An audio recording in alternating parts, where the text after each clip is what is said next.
Dubai, the most luxurious place in the world. Just 50 years ago, Dubai was merely a small town in the middle of the desert. Today, Dubai serves as the luxurious face of the Middle East and the biggest attraction that part of the world has to offer.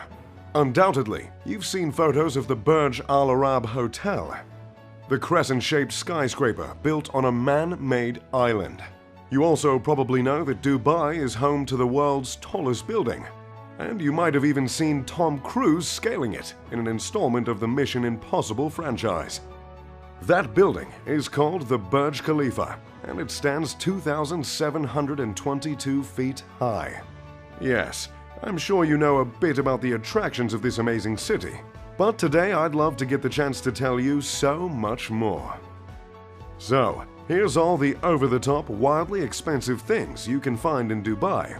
But first, a tiny history lesson. How did Dubai go from being just a small desert town to the extravagant oasis it is today? The same way all of the other United Arab Emirates cities became so rich: oil. Abu Dhabi, just 90 miles from Dubai, is the richest city in the world, and it sits on 10% of the entire world's oil supply.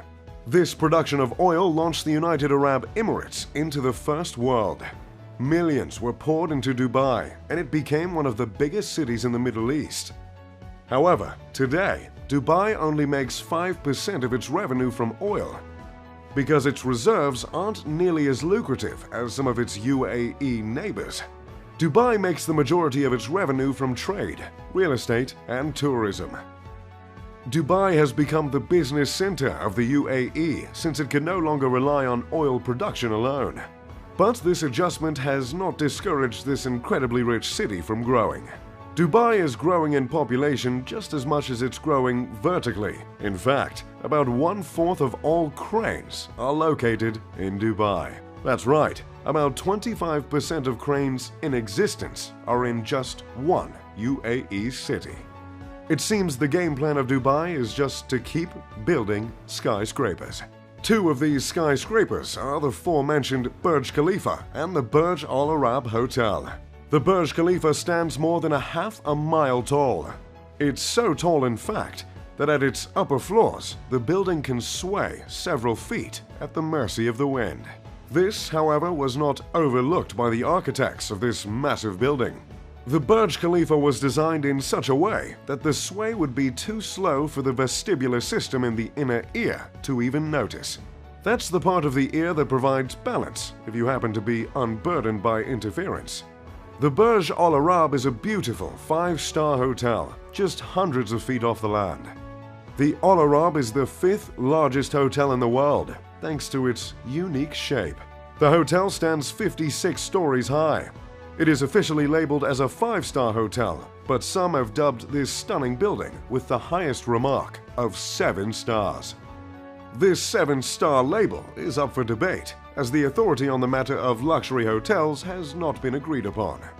But 7-star or not, this hotel is truly magnificent. If you want to spend a night in the royal suite at the Al Arab, it'll cost you just over $24,000. The interior of the Burj Al Arab is adorned with around 1,790 square meters of 24-karat gold leaf. But even that can't touch the glorious views of the immaculate city and the picture-perfect Gulf. Along with extremely tall buildings, the city is keen on building man-made islands. Both the Palm Islands and the World Islands are two incredibly ambitious projects that came to fruition with the help of a whole lot of cash. The construction of the Palm Islands not only cost $12 billion to build, but it also required 94 million cubic meters of sand. To put that into perspective, 94 million cubic meters of sand could fill the entire Empire State Building 2.5 times. The World Islands, as in the man-made islands that mimic the shape of the world's landmasses, took 321 million cubic meters of sand. Theodore, if you could just edit in 9 Empire State Buildings. Which also adds another $15 billion to the cost of man-made islands in Dubai. I'm not much of a big fan of sand in the first place, as it's rough, coarse, and it gets everywhere. Nevertheless, I did enjoy my time at the Palm Island. Like I've always said, nothing exfoliates quite like the warm water of the Persian Gulf. But that's enough talk about man-made islands, huh? Let's move on to the police force. Now, law enforcement isn't usually something that comes to mind when speaking in terms of luxury. But it sure is in Dubai. As a means of wooing the tourists, Dubai's police force uses supercars as their patrol vehicles.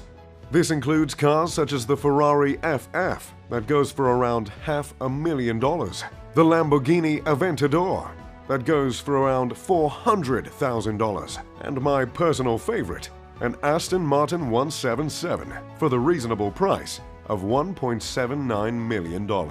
Trust me when I say this, nothing makes a man feel more like James Bond than flooring an Aston Martin 177.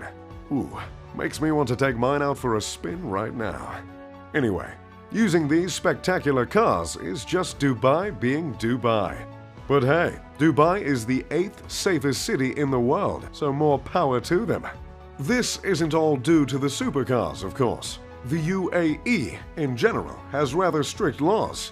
Due to the Islamic constitutional monarchies that operate the Emirates government, some Sharia laws exist in Dubai as well. So if you're on vacation with your missus, checking out the bougie police force, make sure the two of you don't get caught smooching, because it might just get you deported. However, due to the extremely high amount of tourism, some places in Dubai are much more lenient. The serving of alcohol, for instance, would not be permitted in a traditional Middle Eastern setting. But it is in Dubai, in specific institutions such as hotels and clubs. It is actually estimated that around 15% of Dubai's population are Emiratis, while the other 85% are from out of town. About half of the population is composed of the workers building hundreds of skyscrapers, which does make a little bit of sense considering the whole crane situation. Most of these workers are from India, Pakistan, and Bangladesh. Which brings us to the more unfortunate side of Dubai. The class divide is quite big. Many of the immigrant workers live and work in less than ideal conditions, while Emiratis and the upper-class foreigners earn extremely attractive salaries. There really isn't much of a middle ground between the class divide in Dubai. But just like any country divided, there's always a sport to bring the people together. Well, that's the idea anyway. And in this case, this sport is camel racing. It's a bit of a sore subject for me, considering back in '96 I lost about $500,000 in a camel race to some sheik in Sharjah. But that was a different time. Camel racing in Dubai is almost equivalent to American football in the US. And Dubai's twist on the sport is that instead of children jockeys, they've began to use robots. You see, camel racing has a bit of a dark past. It used to be the case that small children would be forced to ride the camels, and that led to human trafficking. In less progressed areas in the Middle East, it still happens. But in Dubai, the children have been replaced with robots. And believe it or not, some of these little bots can cost up to $10,000. The camel that lost me that 500 grand was steered by a monkey. Now let's just move on from camel racing. In the future, Dubai has some rather insane plans in the works. Dubai is planning to build a completely climate-controlled area of the city that spans 4.3 miles. It was announced when Dubai's ruler, Sheikh Mohammed bin Rashid Al Maktoum, unveiled plans for the Mall of the World, a 48 million square foot mall of the world. This miniature city will have a retractable dome and will not only serve as a massive pedestrian mall, but will contain hotels and apartments, along with roads and parks. The massive structure will more than double the size of Monaco. The idea starts to make sense when you consider Dubai can reach temperatures of 115 degrees Fahrenheit regularly.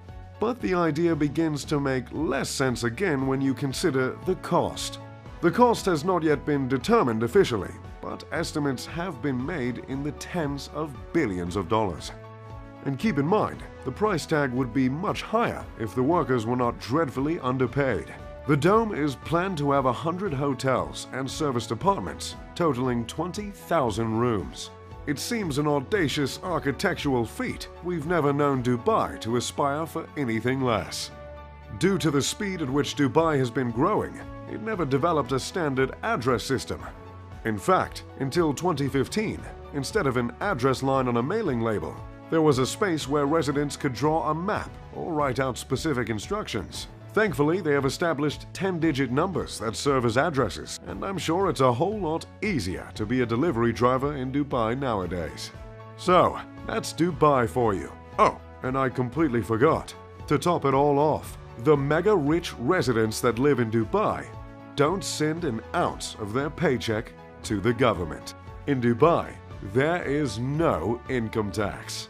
Yet another feature that makes Dubai one of the most attractive places to stay on the planet. That's all I've got for you today. If you enjoyed the video, make sure to leave a like and subscribe. As always, I'm Mr. Luxury. Pip pip to doodly do.